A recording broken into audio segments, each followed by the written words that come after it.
আসসালামু আলাইকুম বন্ধুরা, আশা করি আপনারা সবাই ভালো আছেন। আলহামদুলিল্লাহ, আপনাদের দোয়ায় আমিও ভালো আছি। আজকে আমরা মাদার শরীফে বোর্ডিং থেকে নামাজ পড়ার জন্য আসছি। আসরের নামাজ পড়তে এখানে মসজিদে আসছি। নামাজ পড়ার জন্য সবাই সারিবদ্ধভাবে দাঁড়িয়ে বসে আছে। একটু পরে নামাজ শুরু হবে। তো আমি বাকি একটু ভিডিও করে দেখছি চারদিকে, এবং আমার পাশে পাকিস্তানি ভাইয়েরা বসছে। দেখা যাচ্ছে ওরা হলো পাকিস্তান থেকে আসছে।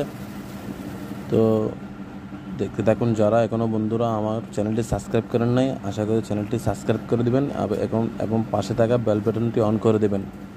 আর যারা এখনও পর্যন্ত সাবস্ক্রাইব করে দিয়েছেন তাদেরকে অসংখ্য ধন্যবাদ। তো বন্ধুরা, নামাজ শেষে আমরা একটু ঘুরতে বের হয়েছি। মাদারের চারিপাশে একটু ঘুরে ঘুরে দেখব এবং কিছু কেনাকাটা করব। সেই জন্য একটু ঘোরার জন্য বাইরে বের হয়েছি। চারিদিকে ঘুরে ঘুরে দেখতেছি মাজারের।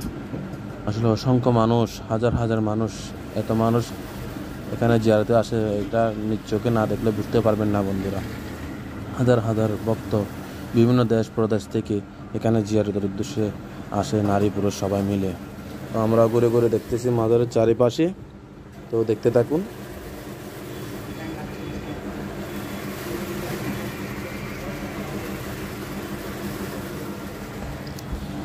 তো এখন বন্ধুরা আমি একটা দোকানে আসছি, কিছু পাথর কিনবো এবং কিছু কেনাকাটা করব।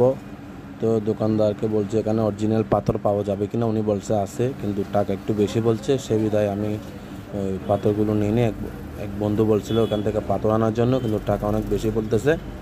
সেই জন্য আর পাথরগুলো আমার সন্দেহ লাগতেছে, সেই জন্য এই দোকানে কিন্তু অনেক কিছু পাওয়া যায়, ভালো ভালো, খুব ভালো ভালো জিনিস পাওয়া যাচ্ছে এখানে। খুব সুন্দর।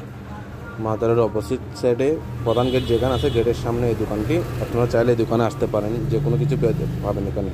তো এখন আমরা গানে চলে যাব।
এখন আমি আপনাদেরকে নিয়ে যাব হচ্ছে সেই খাজা মঈনুদ্দিন চিশতি রহমতুল্লাহ আলাইহির তখনকার আমলের প্রথম একটা কূপ ছিল, শুধু একটা মাত্রই কূপ ছিল এই অঞ্চলে। এই কূপ থেকে সবাই ব্যবহার করত, উজু করত, নামাজ পড়ত এবং পানি পান করত। শুধু এই মাত্র একটা কূপে খাজা গরিবে নওয়াজ নিজ হাতে এই কূপটি খনন করছিলেন। সেই কূপটি এখনও সাক্ষী হয়ে দাঁড়িয়ে রয়েছে। এখন আমি আপনাদেরকে সেই কূপের মধ্যে নিয়ে যাব। এটি হচ্ছে সেই কূপের সামনে ফুলের বাগান। এই ফুলগুলো যত দেখবেন এতই ভালো লাগবে। তো বন্ধুরা, চলুন আপনাদেরকে দেখায় সেই কূপটি। এটা হচ্ছে সেই কূপ।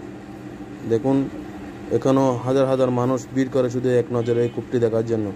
ওই যে দেখা যাচ্ছে বন্ধুরা, ওই পাহাড়ের নিচে একদম, এই যে দেখতে পাচ্ছেন, এটাই হচ্ছে সেই কূপ। তখনকার আমলে শুধু একটা কূপই এই অঞ্চলে ছিল। তখন এটা মরুভূমি ছিল, এখানে কোনো পানির ব্যবস্থা ছিল না। তো খাজা গরিবে নওয়াজ নিজ হাতে এই কূপটি খনন করেছিলেন পানির চাহিদা মেটানোর জন্য। সেই কূপটি এখনও রয়ে গেছে। এখনও এই কূপটি, এখানে যারা ভক্তবৃন্দরা মাজার আসে এই কূপটি দেখার জন্য এখানে চলে আসে। তো বন্ধুরা, আজকের মতো এখান থেকেই বিদায় নিচ্ছি। ভিডিওটা কেমন হয়েছে কমেন্টে জানাবেন। যদি ভালো লাগে লাইক, কমেন্ট, শেয়ার করবেন। আমার চ্যানেলটি সাবস্ক্রাইব করে দেবেন। আসসালামু আলাইকুম ওয়া রাহমাতুল্লাহি ওয়া বারাকাতুহু।